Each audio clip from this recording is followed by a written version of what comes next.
It's time to take a ride on the Steelers Afternoon Drive with our co-hosts Alan Saunders and Zachary Smith.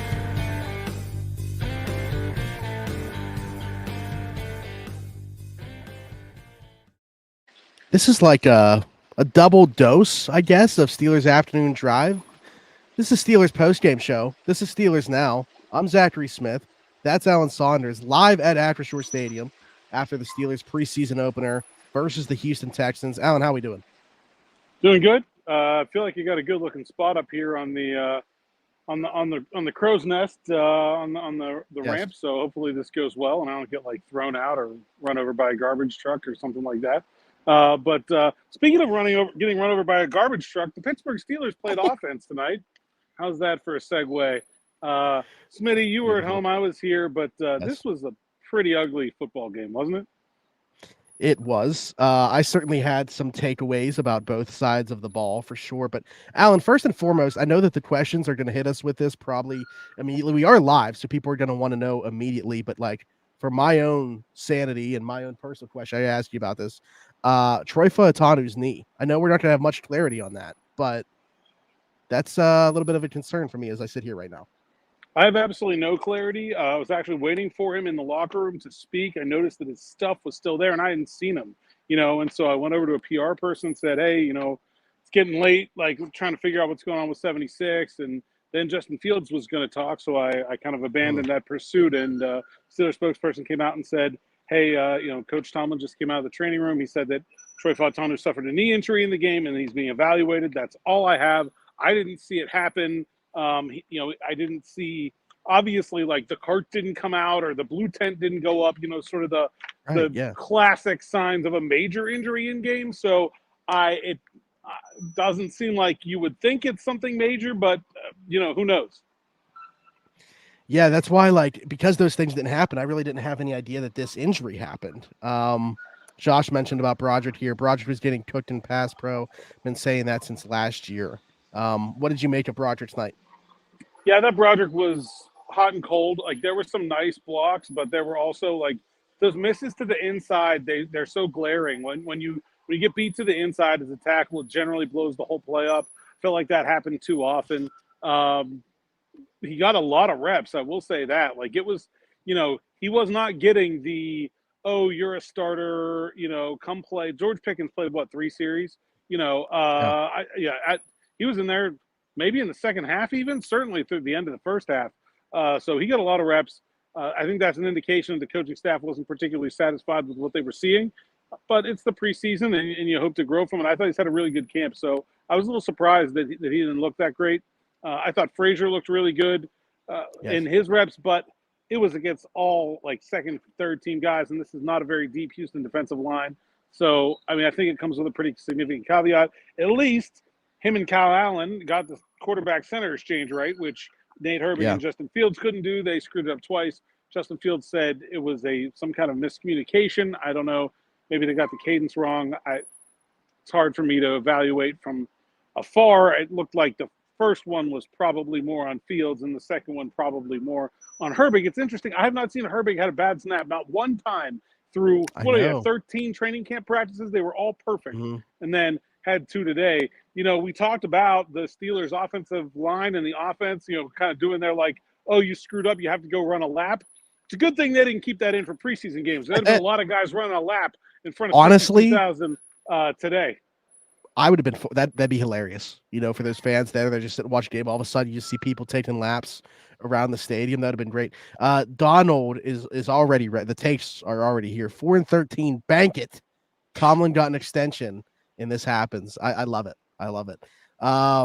Ben says Sir Wellington Prevalon III was a worthy watch during the fourth quarter. Did we see any Braden Fehoko?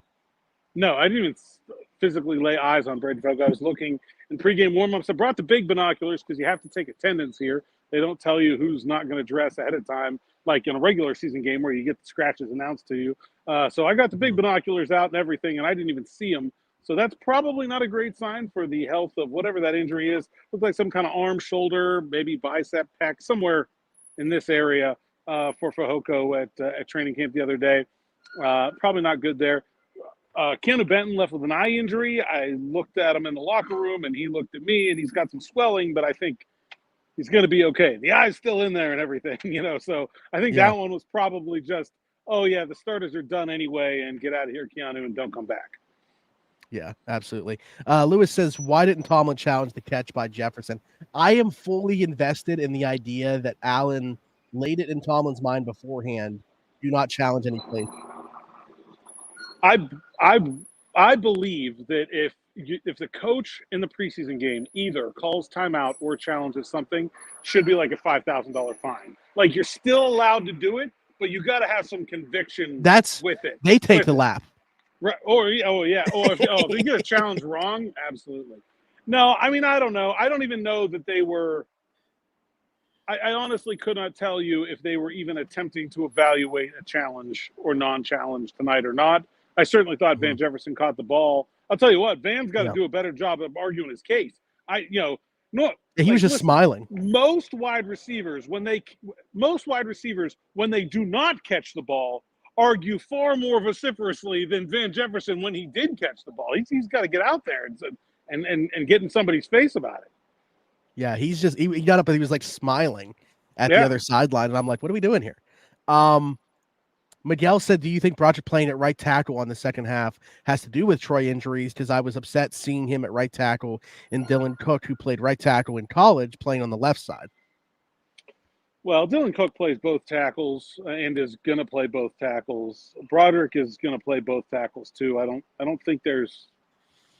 I don't really think the right-left has much to do with what's going on with Broderick Jones. I think he's a young offensive lineman that needs to grow and get reps and continue. And he got a lot of reps. I'm not sure it really matters where they come. I don't think they know where he's going to play yet. I think that is going to be up to Troy Fautanu. And obviously, with the Troy Fautanu knee injury, I would bet a lot of money that you're going to see all of Broderick Jones' reps come at right tackle next week, or most of them, if 76 can't go. Well, speaking of where Fautanu could be playing, 412er said they need to get him at left guard. He's too small for tackle.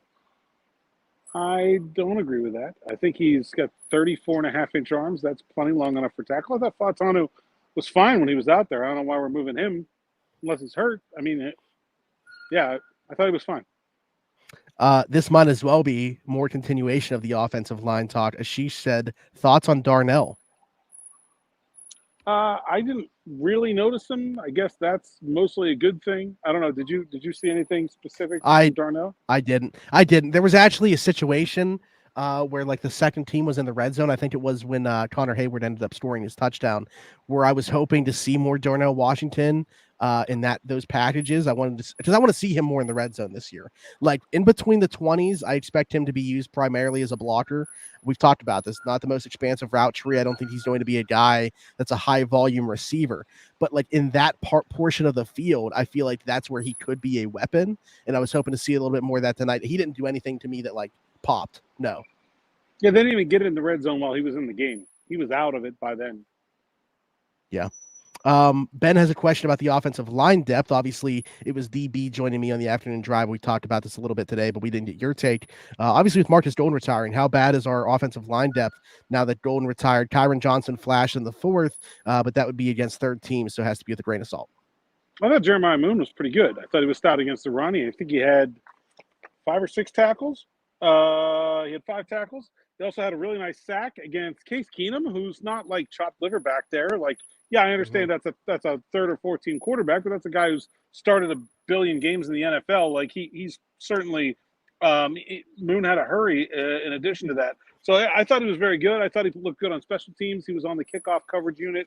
It's a very good sign for him. I think he's ahead in that outside linebacker 4 battle. Kyron Johnson looked quick, as he usually does, because he is disgustingly fast for an outside linebacker. Yes. But I did kind of notice him get pushed around a little bit against the run, which is kind of what you would expect would happen. I think he's probably in that mix as well, but I'd have Moon ahead right now. I would agree. And Moon was the guy prior to signing Marcus Golden, bring him back. I thought it was Jeremiah Moon's job. Agreed. Agreed. He would have been the front runner for me. What did you make of the run game, said Josh, in general? With the starters specifically. How did you feel about the run game? That looked great. I thought they moved the ball well as a first-team offense when they weren't moving the ball backwards as first team offense. They did good things except for the two fumbled snaps, Fields scrambling into a sack. Like, there's really only 3 or 4 plays where you write down like big negatives for the offense, but they were big negatives. I thought they moved the ball okay. Other than that, I mean, if you challenge the Van Jefferson catch, they get a red zone possession. I don't know. I didn't think the first team offense was necessarily as bad as the numbers looked when you talk about evaluating the play. They're just sloppy. And I wrote in my sort of instant analysis at SteelersNow.com, you want to come out of this feeling good about the way you played fundamentally, and I think that's the biggest thing to be upset if you're a Steelers fan right now, if you're a Steelers coach right now, if you're a Steelers player right now, is that they did not look good fundamentally, and then they get banged up, which is the two things you don't want to do. Yeah, absolutely. Oh, we didn't talk about this yet. Quez Watkins muffing that punt does not bode well for his chances. It's a guy that we kind of already had on the outside looking in. I almost wonder, Alan, if it was in the old formats where you had, cut down days prior to just one big one at the end, where Quez Watkins would stand right now. I have a belief that in order to boost the ratings for preseason games, the NFL should institute a Hard Knocks style. If you lose your preseason game, like Survivor, you have to cut somebody on the field right then and there, like before the broadcast goes off the air. You lose a preseason game, you're down to 89 guys. Like that should be the rule. And you could make a very good argument under that rule for Quez Watkins being the guy tonight. I had him as a wide receiver 4 entering training camp. I thought he was very good in the spring. It's been rough, man. He's had a bunch of drops. It's not like this performance was out of character from what I've been seeing in the last 2 weeks in Latrobe. This has been a struggle. I think this is a guy who's probably playing himself off the 53-man roster as things stand right now. Although somebody's got to replace him. And I don't know who the heck it would be unless, well, I don't know. You want to talk about Brandon Ayuk on the show or not? But I just think like when we talked about the wide receiver position, right? We talked about them holding those lottery tickets, right? One of them's hurt. One of them's playing not very well. Like the lottery tickets are starting to. You're getting desperate as you're scratching. If you're Omar Khan right now, looking through this pile of wide receivers, hoping for someone to make the best of it. Calvin Austin had a walk-in touchdown. Yes, it was overthrown by Kyle Allen, but he still bobbled it. Probably would have got his feet down if he hadn't. Like, no one is stepping up to claim the throne of wide receiver 2, let alone 3, 4, 5. It's still wide open. Yeah. I was just saying, let's just go down the pecking order, right? George Pickens, Van Jefferson, Calvin Austin. Roman Wilson's going to be on the roster.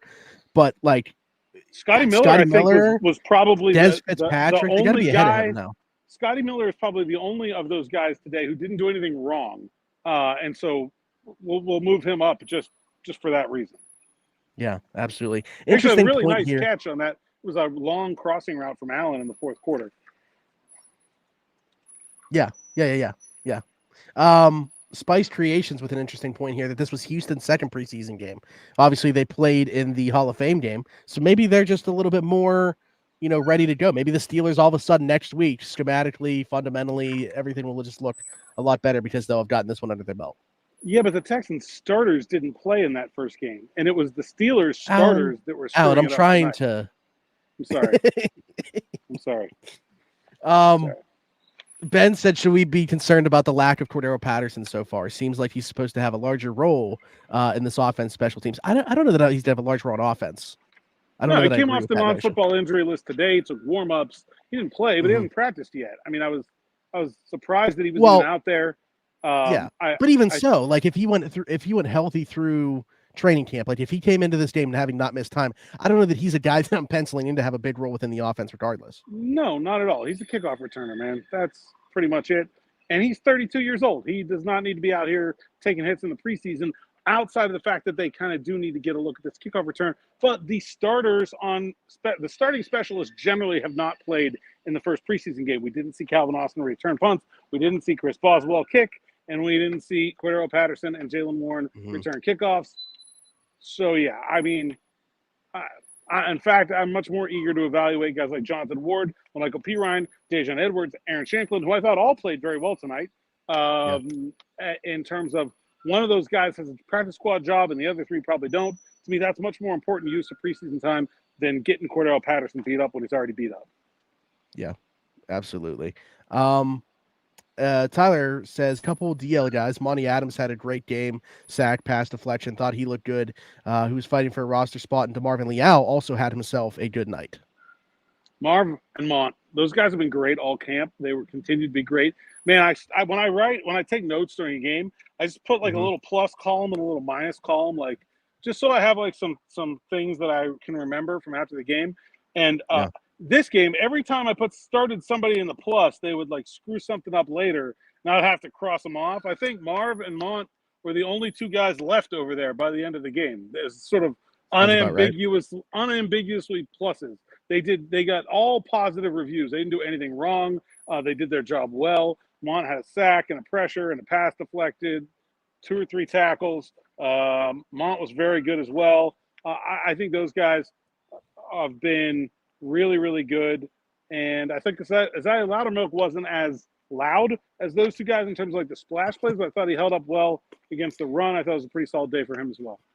So you're saying the milk needs to get a little bit louder? No, I think I'm okay with it. Milk's a quiet drink. I like Sebastian's comment here because I agree. He talked about play calling of Artie Smith. He said the offense I thought looked pretty good. Really like the play calling. Yeah, even though you can maybe question the execution of them at some point if it wasn't there from a consistency standpoint, I agree, man. Like the route concepts that I was seeing, the spacing of the routes, I really thought that Arthur Smith called a good game. And again, it's the preseason. They're not trying to show their entire hand here, but for what it was, I was impressed with what the offense looked like in a preseason opener. They ran a route concept with the first team where they only had, as a max protect, they only had George Pickens and Van Jefferson in routes. 2 guys running routes, and Van Jefferson was very open. I can't remember. Like, the Steelers could have had 5 guys running routes with Canada, and it seemed like all they just did was 4 guys went to the same spot. The other guy was double covered. Like, I can't remember them having a 2-man route concept where there's an easy pitch and catch throw, and they had that tonight. I thought that looked good. There seemed to be very few wasted plays. Like maybe 1 or 2 where I was like, what was that play call trying to accomplish? Everything else either seemed to be productive towards the exact down and distance situation they were in, or trying to set the seed, set something up for later. You can see the intent, and I thought it looked really good. I said this was the Steelers Morning Rush this morning where I thought even when the third team gets in there, you can evaluate the scheme and the play calling. I thought Arthur Smith probably should have put him as a plus. I don't usually do coaches, but we'll give Artie a plus for tonight. Yeah. Josh said, couldn't see everything downfield, but do you think Justin Fields did a good job playing in rhythm? And how about that boy Peyton Wilson flying around a bit? Peyton Wilson was interesting to me. Like, it was on both ends of the spectrum, though, for me. Like, which is what you would expect. I'm not calling him this player, but I just mentioned on it while recording around the 412. Pretty reminiscent for me of like early career Ryan Shazier, where he's just like over pursuing a ton, but always around the ball, and the athleticism is popping.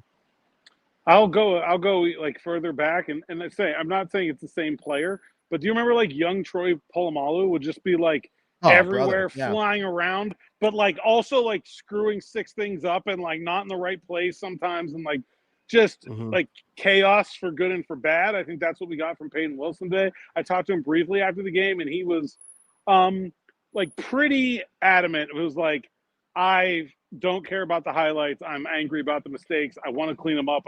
He was like ready to go put the film in right at that second. Like he was like, I got to go get this taken care of. Like, but he got lost in pass coverage a couple times, missed a couple tackles. It's an adjustment for all these rookies. But I thought he got a lot of reps. They weren't all bad. There's definitely some good and some bad there. I thought Justin Fields threw the ball great. The throwing was not a problem and isn't normally. It's just the other stuff. Yeah, I agree. Blitzbird bringing up 2 other players here that we talked about, highlighted as players that you should watch in this game. Ryan Watts thought played pretty well. Corey Trice, the tackle for loss that he had on the screenplay, was great to see. Corey Trice just excited to play in this game in general, though. Yeah, Corey Trice was fired up. Talked to him after the game, too. Didn't get a lot of reps. I was a little surprised that he didn't get in there. So the 3s, him and Darius Rush, they went with Barnes and Averett with the 2s at outside corner. Those guys got a lot more playing time, certainly in the parts of the game that mattered. So it was, this is a very deep Texans wide receiver room, but Noah Brown didn't play. And by the time Trice got in there, I didn't think he was necessarily getting reps against great opposition, all due respect to Ben Skoranek, like that's not the guy you're trying to test yourself against. And so like I think it's kind of hard to take a lot away from his performance, but it was good to see him out there. Watts, I think, for a guy that was his first game ever playing safety, I think he's picking it up pretty quick. Yeah, which is interesting because we thought that would be the transition that he would make at this level. But when we say that doesn't mean it's going to click right away. That just means long-term, that's probably the spot that he should play. For him to look as comfortable as I thought that he did tonight is really saying something about the mental makeup of the player and his ability to do that. So, like, physically, I think it's there. The question for me would have been about mentally, how quickly is he going to pick it up? And again, this is a small sample size. We're talking about one game in the preseason, but I think what a great step. It really couldn't ask for more in terms of that first taste. Yeah, I think he was pretty good. I thought Beanie Bishop very similarly, where like, man, it's a strange new world out here in the NFL. He's blitzing against tackles. He's making run fits. Like, I didn't think it was all great, but I thought it was a good look at a guy playing his first game as a slot corner, first game in the NFL. Man, like, it's so hard for rookies in general. When you're talking about rookies that change positions, it's even harder. I think those two guys really impressed me with their performance tonight. This is an interesting thing because it kind of Ben goes back to the offensive side here. So much more play action in middle of the field crossers, like a fresh breeze. It's interesting because watching the Texans early in the game and how they were just absolutely gashing the Steelers, that's what it was just crossers. They were getting killed by crossers across the field. But in terms of the Steelers' utilization of them, obviously, like we said, tip of the cap to Artie Smith. If we were given a 3 stars, I think he's within there if we're including coaches. Yeah, I agree with that. I think it's the stuff we've been seeing all training camp. You saw them get George loose a couple times, just moving him in different positions. We saw Van coming across the middle, Scotty Miller coming across the middle. There were some tight ends in the middle of the field. The one thing I didn't think we saw as much of that I thought we would see was passes to running backs. But again, this is a very watered down version of the offense, so even though like the very first play was. Yeah, but you're going to get more of that, I think, as we go. So, yeah, I think a nice job by Art Smith. Some punter love. Ostis Jr. says thoughts on Johnston's work today. Seems like reliable. Dude, he truck sticked Tank Dell on the first play, his first play as a Pittsburgh Steeler. I wonder if him and Tank Dell like have beef, like former teammates. Yeah, I don't know. It was like a missile. I don't know, man. I probably should have asked Cam Johnston about that in the locker room after the game. I don't generally seek out the punter. Maybe I should have. I thought it was fine. I mean, the one you don't want to go in the end zone when you're punting from the what was it, the 42 or the 44 or something like that. Like that's tough. Like, also you just don't want to punt that. I don't know what they're doing. 4th and 4 from the 40. Like, yeah. What? I mean, preseason especially. I give Mike Tomlin the minus column, man, between the challenge. Not that I want him to challenge it, but should have been, and that decision. Going for 2, I appreciate because we're taking the tie off the table, and that overtime is the last thing in the world we want to talk about when we're talking about the preseason. Yeah, absolutely. Tyler, interesting question here. If an IU trade does fall through, which Texans wide receiver should the Steelers target before the season? I like Xavier Hutchinson. Although I do too. His highlight of the day was running a jet sweep, which Steelers fans hate. So it got like 19 yards though. So maybe we should keep our but we'd be worried open. he'd end up like in a boot after that play or something like that. That's the last jet sweep that we saw take place for Roman Wilson, and look how that turned out. So I'm telling you, man, like it's a good play, but for Steelers fans, it's cursed. I think it's a good play, and I think Xavier Hutchinson's a pretty good wide receiver. I would absolutely be trying to take a flyer on him.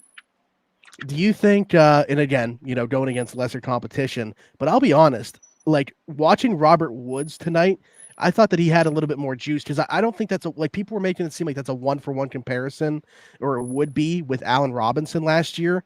I don't think he's as washed as Allen Robinson was last year. 4 catches for 42 yards. I thought he looked okay. The yak is the thing that I think where you bring up the comparisons, where it's not a guy who's going to run away from anybody after he catches the ball. and then obviously a willing and dedicated blocker. So two very similar things there.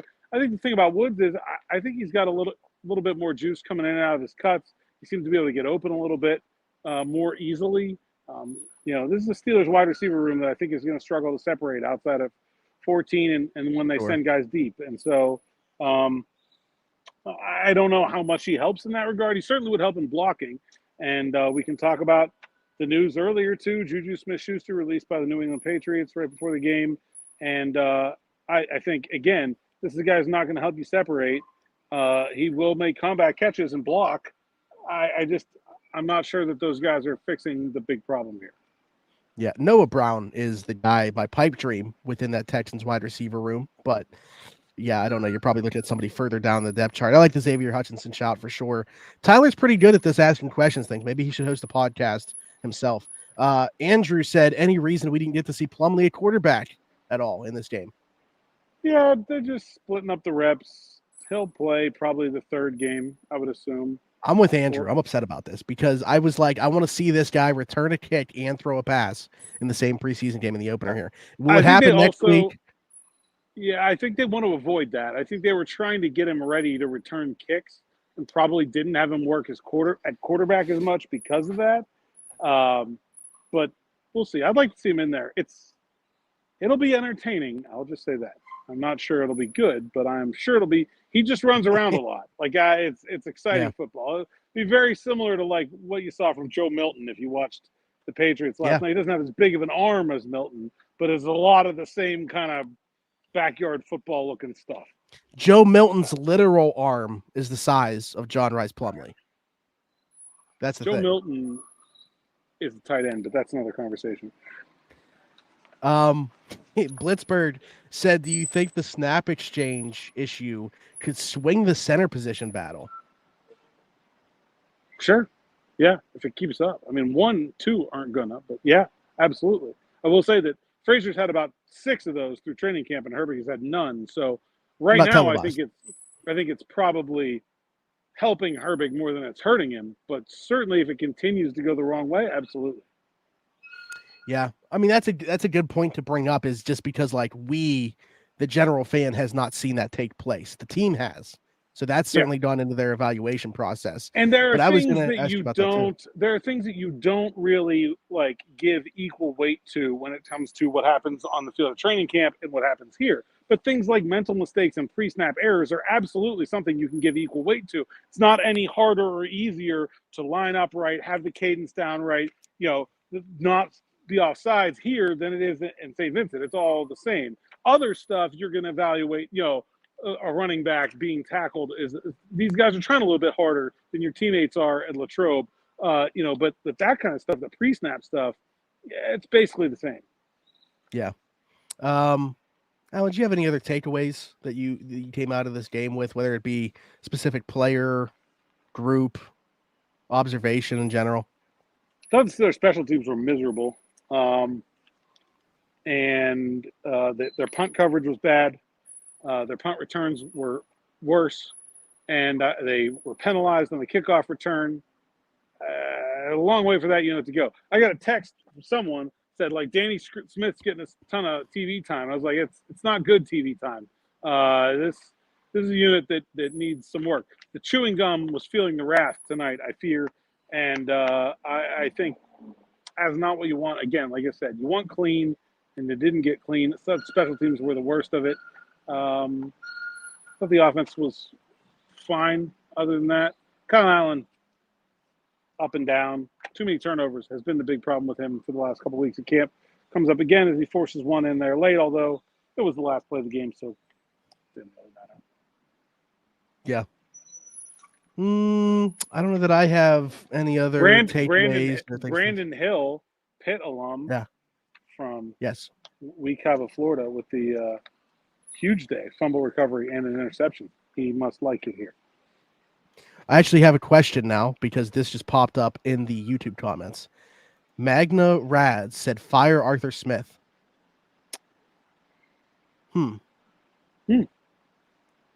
I'm very perplexed as to how. Are we firing Arthur Smith as offensive coordinator and promoting him to head coach, because we're mad about Mike Tomlin and the fourth down management. Oh, all right. Challenge, We got it. We're maybe. good. He said, all right. LOL, I'm trolling. Okay.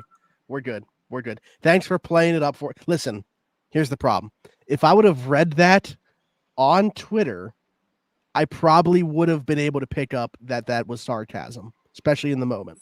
But the fact that was a YouTube live comment, took it for what it was worth. So that's on me. So I like Tyler's comeback here, though. Fire Magna Rads. Yeah, there you go. You can't fire someone from being a YouTube commenter. It's not a job. It's free. You can't even. Yeah. I don't know. We can stop reading them. We could do that. Yeah, absolutely. I don't have anything else, Alan. We'll see. I'm good, you man. Want to take one more? Or... No, I'm good. Oh, somebody did ask.